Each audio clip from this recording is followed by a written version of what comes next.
Automag vous est présenté par CCBM Automobile.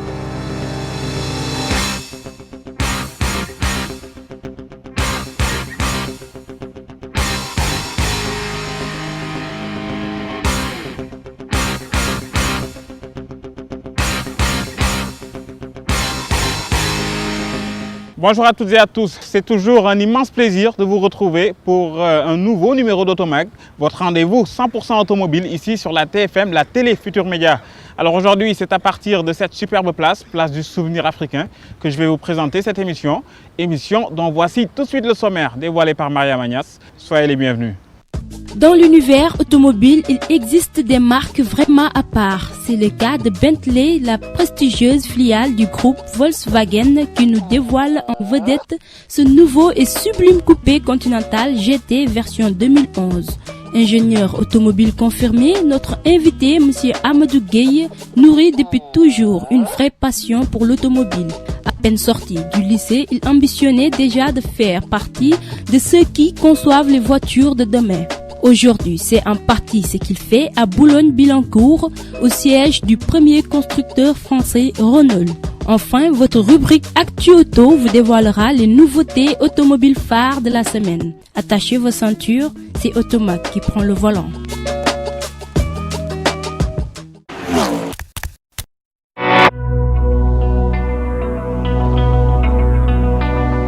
Bienvenue à la maison mère de Bentley Motors, l'une des plus prestigieuses filiales du groupe Volkswagen.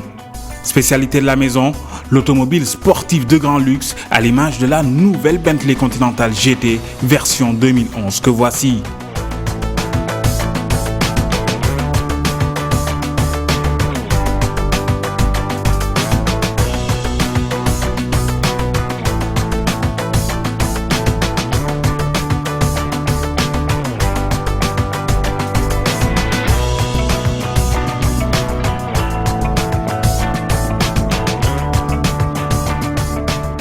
Dessinée de main de maître, cette nouvelle Continental GT aux performances foudroyantes est un bolide supersonique à la technique germanique ultra performante.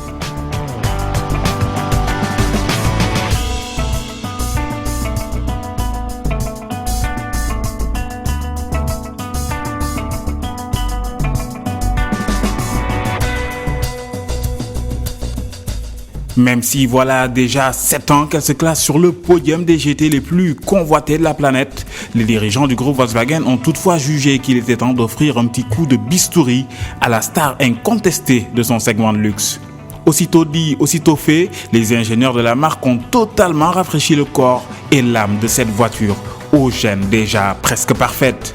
Dans l'habitacle, tout d'abord, la Continental se fait plus confortable par ses nouveaux sièges, mais également plus technologique via une nouvelle interface d'information qui se présente sur un écran tactile de plus de 20 pouces au système de navigation très évolué, conçu notamment en partenariat avec Google Maps.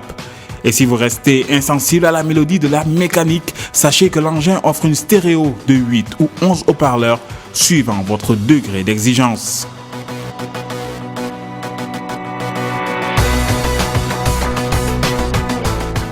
Visuellement, la nouvelle Continental GT semble avoir perdu un peu de sa finesse, ses muscles sont plus évidents et ses lignes plus acérées. On retrouve donc une Continental à l'aspect moins lisse, moins aseptisé. De nouvelles poignées redessinées s'occupent de finaliser la mise à jour, tandis que les jantes sont livrées en 20 pouces en dimension standard et peuvent passer en 21 pouces en option. Techniquement, ce coupé évolue doucement mais sûrement. Sous le capot, on retrouve toujours le même surpuissant W12 de 6 litres avec turbo, poussé de 560 à 575 chevaux.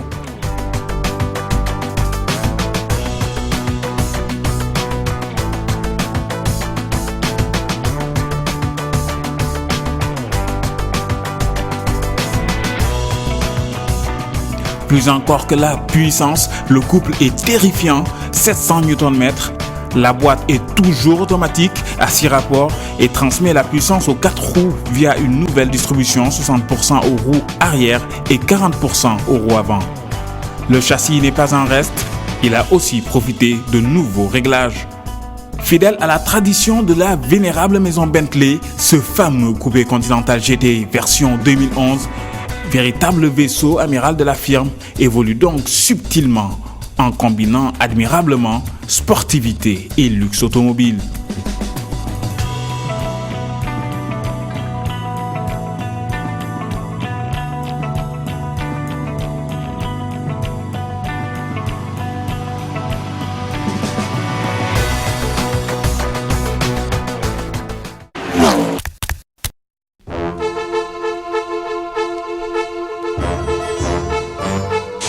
Monsieur Amadou Gueye, bonjour. Je dis merci, bonjour. Merci à vous d'avoir accepté l'invitation d'Automag. C'est moi qui vous remercie pour l'honneur que vous me faites. Ben, écoutez, l'honneur c'est surtout nous qui l'avons de vous avoir ici. C'est pas tous les jours qu'on a un ingénieur automobile de votre trempe sur notre plateau. Alors, Amadou Gueye, présentez-vous d'abord aux Sénégalais et surtout parlez-nous de votre cursus professionnel. Comment est-ce que vous êtes entré dans ce secteur automobile qui, on le sait, est ma foi très sélectif? Merci pour votre invitation d'abord, M. Gueye. Et donc, je m'appelle Amadou Gueye et je suis entré chez Renault depuis 1999. Et je dis toujours que moi, je suis né dans l'automobile, je connais que la voiture et je sais parler de ça. Et ça me passionne. Et figurez-vous que comment je suis rentré là-bas, un jour, je me suis levé. J'étais passionné de F1, de Formule 1. Ouais. Je regardais les courses. Je voyais une pub qui passait. Renault, à chaque victoire, nous construisons l'avenir. J'étais lycéen. J'étais toqué à la porte de chez Renault. Et pour rentrer chez Renault, je ne supportais pas Renault. Je supportais la Honda qui était équipée du V10 atmosphérique, qui marchait très bien avec un très bon pilote, Ayrton Senna, mais qui ne pouvait pas battre les Renault. Et lui-même le disait qu'il voulait avoir ce type de moteur dans sa voiture pour pouvoir redevenir champion du monde. Et donc, c'était le meilleur moteur, c'était les meilleurs ingénieurs et j'avais dit que ma place était là. J'étais toqué à la porte de chez Renault avec mon CV, dans un premier temps. Ils m'ont pris comme stagiaire, j'étais lycéen. J'ai gardé le contact et puis jusqu'en 1999, quand j'ai fini mon troisième cycle à l'université de Toulon-Var, donc j'ai été retoqué à la porte de Renault. Et Renault m'a pris en stage pour 6 mois, donc au service véhicule d'entreprise. Au bout de 3 mois, Renault m'a proposé de m'embaucher. J'étais passionné, j'en voulais, je donnais le maximum que j'avais et puis j'apprenais et j'apportais ma contribution. Et j'ai été inscrit dans une entreprise où on laisse les gens s'exprimer, montrer de quoi est-ce qu'ils sont capables et donner les moyens aussi aux gens pour pouvoir faire avancer la boutique Renault. Et de là, j'ai intégré Renault donc, en 1999. Pendant 2 ans, je me suis occupé donc, de la certification ISO 9001 version 2000, donc de l'entité S2V, qui veut dire véhicule et voyage. Donc c'est un parc de 8600 véhicules. Donc c'est énorme. Je crois que le Sénégal fait 6000 véhicules an. J'avais 8600. Et donc de la commande du véhicule sur la chaîne jusqu'à la livraison au client et l'après-vente. Donc ça passe par tous les métiers. Donc je me suis occupé de ça pendant 2 ans avec succès. 0 écart, 0 non-conformité à la fin avec une certification de Renault.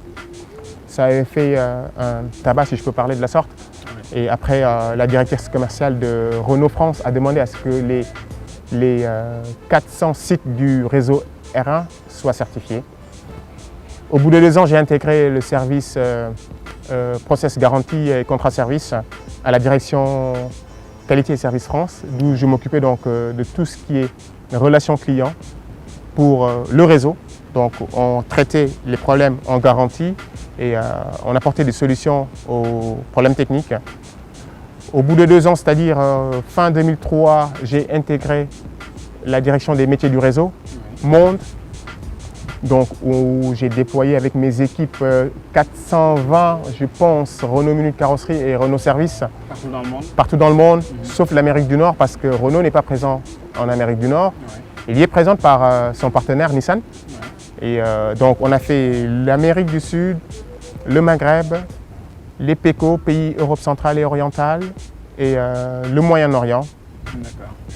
L'Afrique noire, pas de RMC, pas de Renault Minute. Donc on a fait l'Afrique du Sud. Fort de cette expérience, Renault m'a confié donc, après cela, en fin 2006, la charge de mettre en place les ingénieries associées à la direction pièces et accessoires, à savoir qu'aujourd'hui on est dans une mondialisation, on est dans une compétition internationale où il faut être présent, réactif et offrir, mettre en place des structures, des organisations qui permettent à ce que la pièce automobile soit disponible dès la commande, ce qui est difficile de nos jours, surtout ici au Sénégal et plus particulièrement en Afrique. Et donc on a conçu des ingénieries associées. J'ai été en charge de piloter cette activité, que ce soit au Mercosur, que ce soit en Roumanie, en Corée et en Inde. Donc activité que j'ai menée jusqu'à la fin 2009, 2010, début 2010. Et fort de cette expérience managériale et compétences techniques et commerciales, Renault m'a proposé d'intégrer le service Garantie Monde. Aujourd'hui, on voit que tous les constructeurs fabriquent à peu près les mêmes véhicules et donc il faut être réactif, il faut savoir aussi serrer les budgets, les coûts. Et Renault m'a demandé donc, de faire un plan d'économie sur la garantie à hauteur de 22 millions d'euros. C'était ma cible. Donc, qui est un chiffre pas négligeable, monde, hein, je dis. Hein. C'est énorme, ça représente environ quelque chose comme 14 voire 15 milliards de francs CFA. Et donc, j'ai mis en place donc, une stratégie pour atteindre cet objectif que j'ai débuté en janvier 2010 et jusqu'en mars 2011, on est arrivé à économiser quelque chose comme 6 millions d'euros. Donc on était sur la bonne rampe pour atteindre les 22 millions d'euros. Et donc je suis un tout petit peu de loin avec mes collaborateurs, comment ça se passe. Et je pense que ça se passe très bien. Je suis sûr, parce que j'ai eu des chiffres jusqu'au mois de septembre. Je n'ai pas encore les chiffres pour la fin octobre, j'attends de les avoir pour savoir exactement où est-ce que c'en est. Mais je pense qu'on va atteindre les 22 millions d'euros. D'accord. Ouais. Vous êtes présentement chez Renault, qui est le premier constructeur français. Le premier constructeur français, le 4e mondial avec l'alliance Renault-Nissan. Ouais. Voilà. D'accord. Qu'est-ce qui vous amène à Dakar? Écoutez, donc je vous ai dit que j'ai parcouru le monde avec Renault. Ouais. J'ai vu des choses, j'ai fait des choses. J'ai rencontré pas mal d'industriels. Même au Sénégal, je veux dire, des gens que j'ai vus dans des salons équipementiers, dans des salons de l'automobile. Et je sais qu'il y a quelque chose qui peut être fait dans nos pays. Oui. Et donc, je suis originaire de ce pays. Et je me suis dit que cette expérience, je dois la mettre aussi au profit de mon pays. Donc, je pense que c'est quelque chose qu'on pourrait faire, je veux dire, en tant que fils de ce pays. Oui. Donc c'est une contribution parmi tant d'autres. Voilà, tout à fait, c'est une contribution. Et j'ai besoin de mettre ma contribution donc à ce grand chantier, je veux dire, de l'industrialisation de l'automobile en Afrique. D'accord, justement, l'industrialisation automobile en Afrique qui est très en retard. À votre avis, c'est dû à quoi principalement? Écoutez, c'est dû à quoi? Je ne vais pas me transformer en professeur de vertu et de... je ne sais pas quoi dire, mais... Vu l'expérience que vous avez dans ce... Mais aujourd'hui, force est de constater que il faut investir dans la formation. D'abord, oui. Il faut que nos jeunes soient formés au métier de l'auto. L'automobile est devenu un outil de développement, un levier de développement au même titre que l'immobilier dans les pays occidentaux. Aujourd'hui, vous prenez l'exemple de la France. En France, 1 salarié sur 10 travaille dans l'automobile. Ouais. Je veux dire, quand il y a eu la crise il y a 3 ans, l'État n'a pas hésité à mettre 3 milliards chez Renault, 3 milliards chez Peugeot pour sauver ces entreprises de la difficulté, les sortir de la difficulté. Après, il y a eu du boulot qui a été fait par, je veux dire, les salariés de ces entreprises et puis hop, on a pu rembourser cet argent. Et aujourd'hui, je pense que dans un pays comme le Sénégal et plus particulièrement en Afrique, il faut investir dans la formation. Obligé, il faut que tous les métiers de l'automobile soient représentés et puis qu'il y ait un service qui est là pour accompagner donc les industriels, pour accompagner, je veux dire, les vendeurs, pour accompagner les services techniques, les services après-vente. Donc il faut de la formation, il faut investir dans la formation et mettre en place les structures qu'il faut aussi pour accompagner cela. Parce que quand l'automobile va, je veux dire, dans un pays, c'est tout un ensemble de choses. C'est des infrastructures, c'est un environnement, c'est de la découverte. Donc je pense que ça ne va pas aujourd'hui parce qu'on n'est pas dimensionné, on ne s'est pas donné les moyens vraiment, en termes de recherche scientifique, mettre les cerveaux qu'il faut aux bonnes places et puis ne pas bafouer les compétences et ne pas hésiter aussi à aller prendre les compétences là où elles se trouvent pour venir les mettre ici au service de ce pays, s'ils sont issus de ce pays, et bien sûr s'ils sont même issus de, ce pays, de notre pays. Parce qu'aujourd'hui, on est dans un phénomène de, je veux dire, on est dans la mondialisation, on est dans une compétition internationale où, je veux dire, toutes les compétences sont bonnes. Il n'y a plus de frontières. Exactement. Donc je pense que, ma modeste, je veux dire, opinion, c'est qu'il faut qu'on investisse dans la formation. D'accord, ouais. Avant tout, ouais. Avant tout. Mettre le cadre qu'il faut et les moyens, bien sûr. Et les moyens qu'il faut. Ouais. Une réelle politique industrielle comme l'ont fait d'autres pays, comme l'a fait, je veux dire, comme l'ont fait les Américains au début du XXe siècle. C'est-à-dire, c'est ce qu'il faut faire aujourd'hui, c'est ce qu'il faut faire. Si on ne le fait pas, on ne s'en sortira pas. On ne prendra même pas le train en marche parce que pour prendre le train en marche, il faut être sur le bord du quai. Mais là, on va courir après le train et pour le rattraper, ça va être dur. Ouais. Ah. Alors, vous savez, vous n'êtes pas sans savoir que du 2 au 6 novembre, oui, il se tiendra à Dakar justement un salon automobile dénommé Auto Expo Sénégal. C'est le premier salon de ce genre au Sénégal. Le thème central, ce sera industrialisation automobile et sous-traitance. Est-ce que vous pensez qu'un événement de ce genre peut, ma foi, être un déclic, réveiller un petit peu les consciences et surtout étatiques, hein, parce que je pense qu'il faut un réveil de ce côté-là aussi. Il faut un réveil de ce côté-là.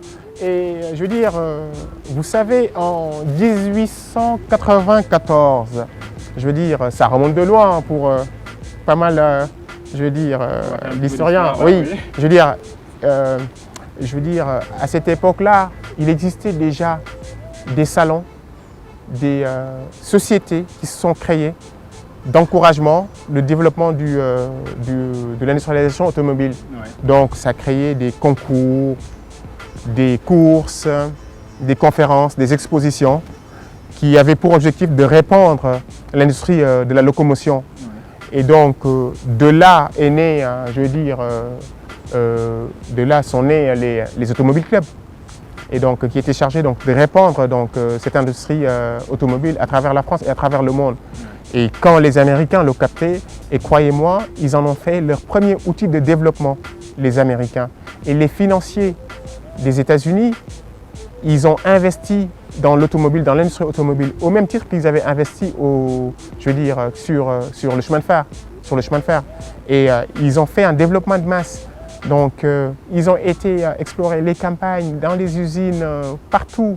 Et ils en ont fait un outil de consommation. Et un outil de développement numéro 1 pour leur pays. Et ça donnait ce que ça donnait. Aujourd'hui, General Motors, plus aujourd'hui parce que c'est Toyota qui est devant, mais ils ont eu, je veux dire, pendant longtemps, la première place, classement constructeur.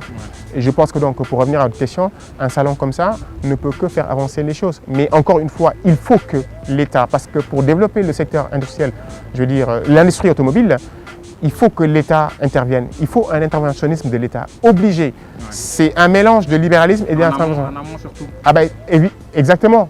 Et mettre en place la formation qu'il faut afin que quand les jeunes sortiront, qu'ils puissent intégrer, je veux dire, ces industries et que la compétence et les métiers, je veux dire, maîtrisés soient là pour qu'on puisse développer cette activité. Sinon, on ne s'en sortira pas. Donc ce salon, je pense que c'est une très bonne chose et j'espère que ça va booster donc, je veux dire, les consciences. Voilà. Alors on va se retrouver en deuxième partie de cette émission. Juste le temps de faire une toute petite pause, un petit clin d'œil à notre partenaire et puis passer à la rubrique bien entendu Actu Auto. Et juste après, on se retrouvera pour la deuxième et dernière partie de cette interview. Si vous nous prenez de court, sachez que nous sommes avec M.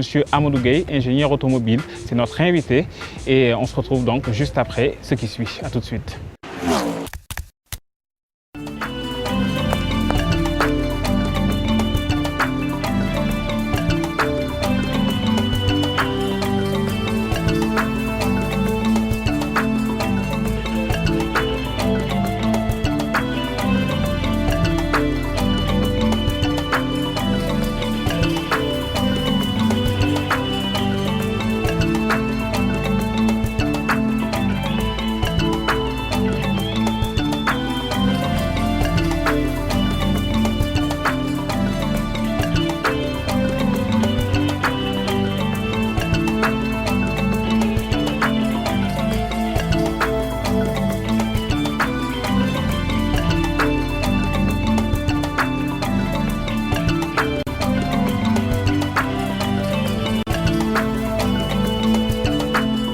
automobile en toute confiance. CCBM Automobile, représentant exclusif de la marque Volkswagen au Sénégal. 33 889 97 00 www.ccbmautomobile.sn.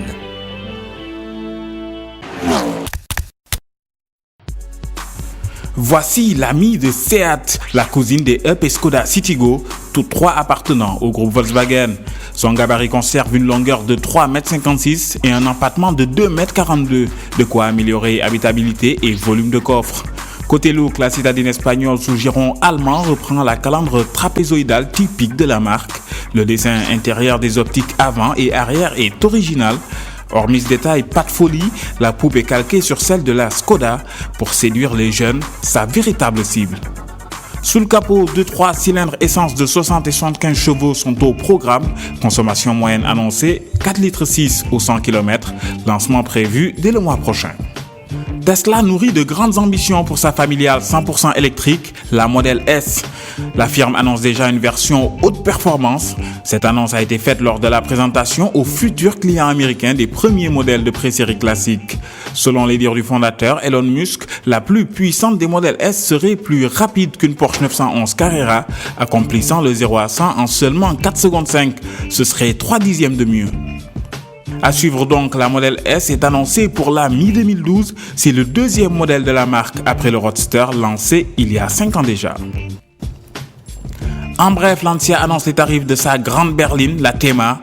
Avec 5,7 m de long, elle fait longueur égale avec les grandes routières Porsche Panamera, Mercedes Classe S et autres BMW Série 7. En revanche, elle ne joue pas dans la même cour quand il s'agit de parler équipement, motorisation ou tarif. Là, le ticket d'entrée est bien en dessous de ses concurrentes. Il est fixé à 43 900 € pour la version V6 diesel de 190 chevaux. De série, la dotation comprend régulateur de vitesse, phare Big Xenon ou encore détecteur d'angle mort. Le haut de gamme exclusif est proposé au même prix avec le V6 diesel de 239 chevaux ou le V6 essence de 286 chevaux. Comptez 50 900 € et un équipement plus exclusif avec sellerie cuir, double toit ouvrant panoramique et système multimédia avec écran tactile 8 pouces. Un nouveau constructeur italien vient de naître, son nom Vigor. Voici son premier modèle nommé Opera, un SUV coupé aux lignes très particulières. Le design de l'Opera est en effet un mélange de coupé et SUV, la ligne du premier, la hauteur de caisse du second, un périlleux mélange. Très inventif, le constructeur français Renault ose une nouvelle fois commercialiser une nouvelle forme de véhicule. Cette fois-ci, il s'agit d'un quadricycle électrique nommé Twizy.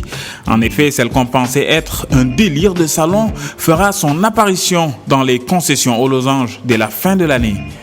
Deux versions seront disponibles, la 45 accessible dès l'âge de 16 ans et limitée comme son nom l'indique à 45 km/h et la normale que voici qui monte jusqu'à 80 km/h.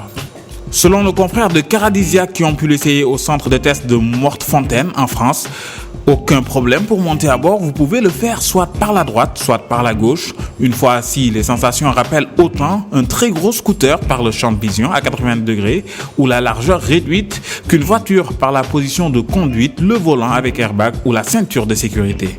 Pour démarrer, rien de dépaysant, un tour de clé suffit. Le moteur électrique est en marche accélérée et hop, la Twizy décolle en silence. Si les manœuvres paraissent aisées au volant de la Twizy, il faudra toutefois un léger temps d'adaptation pour s'habituer à la position de conduite centrale. Avec sa taille contenue de 2,42 m de long et 1,19 m de large, la Twizy de Renault peut même se garer de façon perpendiculaire au trottoir sans dépasser les lignes de stationnement.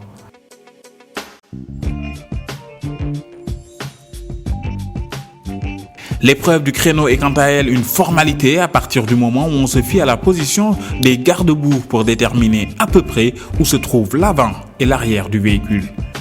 La Twizy en chiffre, c'est 3h30 de charge électrique via une prise conventionnelle de type 220 volts pour 100 km/h d'autonomie. Côté tarif, il démarre à 6 990 € pour la version 45, auquel il faudra ajouter 45 € de location de batterie tous les mois. Enfin, notez qu'en option, Renault proposera des portières en élytre très stylées qui, en plus de faciliter la descente, même étant bien serrées entre deux voitures, donnent un look d'enfer à ce drôle d'engin nommé Twizy, à mi-chemin entre un scooter et une citadine.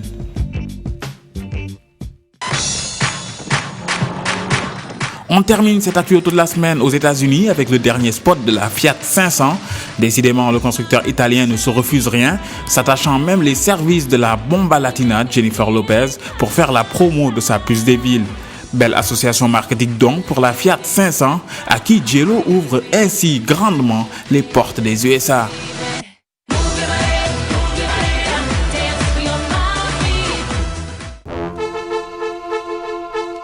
Si vous nous prenez de court, eh bien, sachez que nous sommes ici, à la place du Souvenir africain. Vous êtes toujours dans votre émission Automag. Et nous avons le plaisir d'être en compagnie de M. Amadou Gueye, ingénieur automobile chez Renault France à Billancourt. Hein, Boulogne-Billancourt, ouais. Tout à fait. Très belle expérience quand même. Et ça, c'est quand même un rêve hein, pour tous les passionnés d'automobile de pouvoir travailler dans ce domaine de l'ingénierie automobile.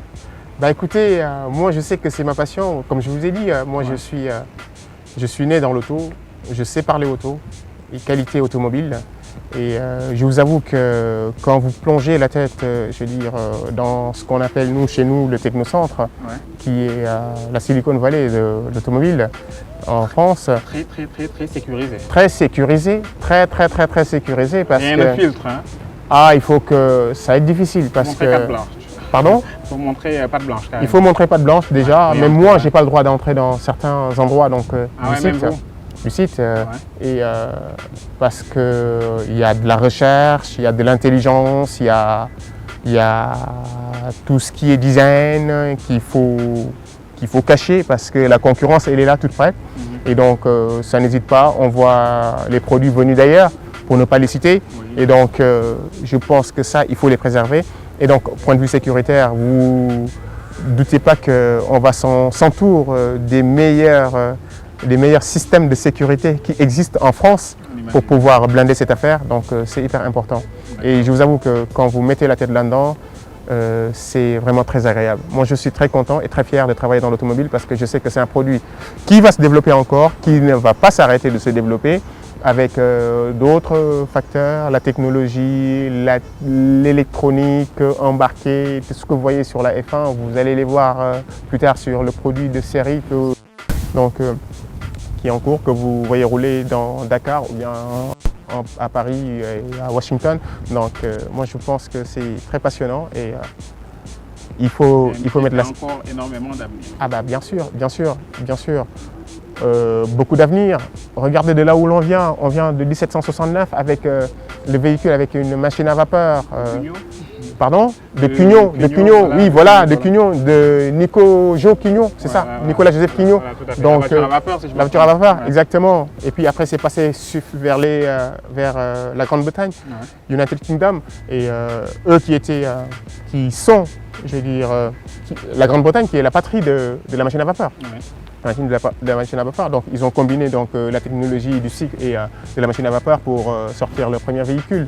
Donc vous voyez que ça remonte de longtemps. On est passé par le gaz, on est passé par l'hippomobile, on est passé par les moteurs 2 temps, les moteurs 4 temps et les véhicules à 4 roues.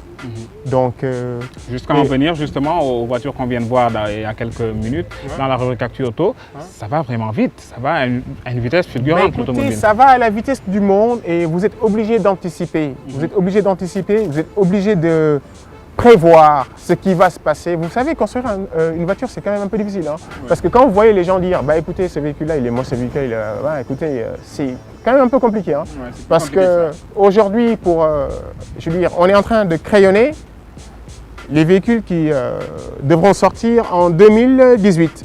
Ça veut dire qu'aujourd'hui, je dois imaginer l'amende, l'électronique embarquée, quel style, quelle couleur pour 2018. Vous pouvez le voir, vous? Je sais pas. Donc, vous mettez autour de la table des stylistes, des couturiers, des gens de la mode, des gens du design, des électroniciens, des techniciens. Tout ça pour imaginer ce qui va se passer en 2018. Je vous garantis qu'il ne faut pas se louper, quoi, parce que c'est des... Ça arrive qu'on se loupe dans ce domaine. Oui, ça arrive qu'on se loupe, mais pas trop souvent. Pas trop souvent, parce que quand même, comme ce que je vous ai dit tout à l'heure, il faut mettre le max de compétences autour de la chose auto pour pouvoir aboutir à un résultat positif. si vous mettez le max de Justement, compétences. je ne vous coupe pas, mais comment on arrive à percevoir, vous qui êtes carrément dans le bain, Oui. comment est-ce qu'on arrive à percevoir un véhicule de monsieur et madame tout le monde de demain, ce qu'aimera monsieur et madame et tout le monde dans 5, 10, 15, 20 ans? C'est ça qui est un peu difficile. C'est la raison pour laquelle je vous dis que il ne faut pas qu'on travaille en silo, c'est-à-dire que chacun reste dans son coin et puis bosse pour lui. Non, on n'est pas dans ce cas de figure. Aujourd'hui, il faut se mettre autour de la table avec toutes les compétences. Je veux dire, je vous ai parlé de la mode, je vous ai parlé du styliste, du designer, du technicien, de l'électronicien, du gars qui travaille sur les ordinateurs. Vous mettez tous ces gens autour et chacun réfléchit. Charge à moi, ingénieur de chez Renault, de transformer cette réflexion en produit automobile. Ce n'est pas facile. Mais je suis aidé je suis avec des collaborateurs. Il faut travailler en équipe. C'est pas facile. Je ne peux pas vous dire ce que sera le véhicule de 2018, mais j'essaye d'imaginer. Vous voyez, au début du siècle, pas de ce siècle, du siècle dernier, les véhicules avaient des traits qui étaient un peu saillants, donc carrés, rectangulaires. Après, on a copié sur les avionneurs, donc on a eu des formes un peu arrondies avec l'aérodynamique des avions. Aujourd'hui, on se trouve dans une situation où on est en train de revenir un peu en arrière. Vous avez vu chez Fiat, ils ont refait la 500 et qui chez Volkswagen. Dans l'actu auto exactement. Par Jennifer Lopez aux États-Unis. Chez Volkswagen. Une 500 aux États-Unis, c'était impensable il y a 10 ans. Parce que ça bouge. Vous avez dit l'évolution tout à l'heure. Mais au début, donc je veux dire, en 1769, c'était la machine à vapeur. Ouais. Il y a eu le pétrole, il y a eu le gaz, il y a eu la traction chevaline, la traction équestre. Et après, il y a eu les moteurs 2 temps, les moteurs 4 temps. Et on est arrivé à, je veux dire, même les pétroliers aux États-Unis se sont rendus compte qu'il fallait investir dans ça, qu'aller investir sur la vieille lampe de pétrole, donc dans l'automobile. Donc ils s'y ont mis, ils ont vu un grand, je veux dire, grand facteur de développement. Donc ils sont mis. Aujourd'hui, le Brésil, ils ont compris la chose, ils sont mis au biocarburant. Donc vous voyez, ça va hyper vite. Et à un certain moment, sur le design, bah oui, et hop, c'est la mode. Même c'est la mode. Les gens, ils se mettent aux 60s et puis hop, c'est parti. On est parti ressortir la Fiat 500. Chez Volkswagen, ils sont partis ressortir la coccinelle. Chez Renault, vous voyez, les traits de la Twingo aujourd'hui ressemblent un tout petit peu à une R4 ou quelque chose comme ça. Donc on revient à l'ancienne. Donc c'est ça. Et ça, il faut l'imaginer. Ça ne date pas d'aujourd'hui. Hein. Les mecs, ils l'ont imaginé depuis très longtemps, depuis presque 8 ans. Donc, ce qui m'amène justement par rapport à ce développement, c'est bientôt la fin de cette interview. Malheureusement, on pourrait rester des heures à parler automobile. Les voitures hybrides, vous en avez parlé. On voit lors des derniers salons que l'électrique aussi commence à mettre son empreinte un petit peu sur nos routes. Est-ce que vous ne pensez pas que nous, en Afrique, étant donné que, d'ailleurs on en avait parlé au détour d'une discussion avant cette émission, l'Afrique est quand même le lieu, l'un des lieux dans le globe où le soleil brille le plus. Est-ce que ce ne serait pas une bonne aubaine, une fois pour toutes, de prendre vraiment l'électrique pour nous, quoi, la voiture électrique, de nous l'approprier carrément? Vous savez, merci de le dire, vous savez, je vous ai dit, j'ai parlé du Brésil. Vous avez vu les forêts au Brésil, en Amazonie, tout le tralala.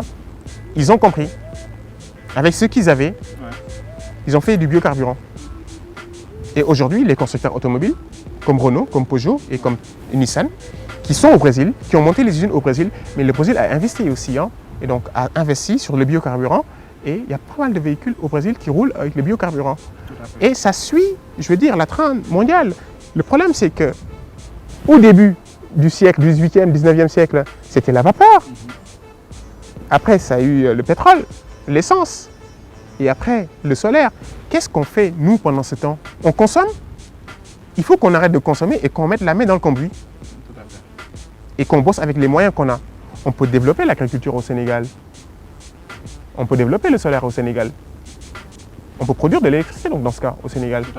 Aujourd'hui, Israël roule avec des véhicules électriques presque. La Norvège, pareil. Via le solaire? Via le solaire. Donc ils branchent, ils chargent et puis voilà. Pourquoi on ne le fait pas? On est obligé si on veut être dans la compétition internationale. Si on veut par contre être en marge de la compétition internationale et consommer, c'est un choix aussi. Mais aujourd'hui, je pense qu'il est de notre devoir de travailler avec les moyens qu'on a. Et comme je vous ai dit, et aller prendre les compétences là où elles se trouvent et les mettre autour de la table et travailler pour pouvoir au moins, je veux dire, ne pas dépendre du pétrole. Aujourd'hui, on voit le coût du baril, ce que c'était en 2005 et aujourd'hui ce que c'est au bout de 7 ans. C'est passé du simple au double, parfois ça a triplé. Et donc on ne peut plus continuer à dépendre de ça. Donc le solaire, Apparemment, il y a des experts qui sont plus calés que moi pour le dire, mais ça tape ici sur Dakar, ça tape de presque 10 h du matin jusqu'à 18 h passées. Hein. Donc je pense qu'il y a le temps de charger pour faire tout ça. Donc il faut que les compétences se mettent autour de la table et qu'il y ait, comme je vous ai dit, l'interventionnisme de l'État parce que il faut que l'État développe cette affaire parce qu'on ne peut pas industrialiser un pays sans pour autant que l'État mette la main à la pâte. C'est impossible. Alors, c'est pratiquement la fin de cette interview. Vu l'expérience que vous avez dans ce domaine, qui n'est pas négligeable du tout dans ce domaine automobile, ça c'est une question qui me brûle les lèvres depuis le début. Dans 10, 15, 20 ans, on roulera dans quoi finalement, selon vous? Et ce sera ma dernière question. J'essaie de regarder au large, mais ça va être un peu difficile pour moi de vous le dire. Hein. Ouais. Même pas, une petite fuite. Je peux vous dire une chose. Jusqu'en 2025, ouais. On roulera avec des véhicules, je veux dire, à essence, carburant. Oui. Jusqu'en 2025, c'est sûr. D'accord. C'est déjà demain. C'est déjà demain. Ouais. C'est déjà demain, exactement. Merci de le dire, parce que les gens croient que c'est hyper loin. C'est déjà demain. Tout à fait. Et donc, on est obligé d'anticiper l'électrique. D'accord. Parce qu'aujourd'hui, je veux dire, il faut sauver aussi, je veux dire, préserver l'environnement. Préserver l'environnement, ça passe par les véhicules verts. Donc, l'éthanol, les biocarburants et aujourd'hui même chez nous, le solaire et puis voilà. Donc je pense que jusqu'en 2025 on roulera avec des véhicules à moteur essence diesel oui. Et donc l'hybride encore, mais au-delà de 2025 je vois l'électrique venir. Pas complètement, mais ça prendra une très bonne place parce que les réserves pétrolières sont en train de diminuer et puis on ne peut plus se permettre de nous payer, je veux dire. Mais écoutez, on espère que l'Afrique sera au rendez-vous grâce à des hommes comme vous notamment, parce que vous avez quand même... L'Afrique sera au rendez-vous, on est obligé parce qu'on ne peut pas vivre en marge de cette compétition internationale, c'est impossible. Voilà. Et là, c'est un message fort que j'adresse donc aux gens qui dirigent ce pays et qui dirigent le continent africain. Aujourd'hui, il faut qu'on investisse dans la formation. Moi, j'ai fait le tour, quand je suis arrivé au Sénégal, des petits artisans mécaniciens qu'on appelle les MRA, les mécaniciens réparateurs automobiles. Oui. J'ai vu la formation qui se fait là-bas, par ces gens sur le tas. Ouais. Les gens ne sont pas protégés, c'est eux qui forment les gamins. Ouais. Les gamins qui, s'ils n'étaient pas formés, seraient dans les rues, peut-être en train d'agresser les gens et autres. Et ces gens-là qui sont en train de les former, ils en forment pas mal. C'est plus de 5000 voire 7000 personnes qui arrivent à la Solida tous les jours pour travailler. C'est le rôle de l'État de former ses fils, je pense, de mettre en place des structures pour que les gamins puissent acquérir cette formation, avoir un métier, parce que sans cela, on ne s'en sortira pas. Je veux dire, une entreprise comme Renault, une entreprise comme Nissan ne viendra jamais s'installer au Sénégal parce que les compétences ne sont pas là, parce que l'environnement fiscal n'est pas adéquat. Parce qu'il n'y a pas de facilitation, parce que les gens n'ont pas le métier. Et s'ils n'ont pas le métier, ça va être un peu difficile.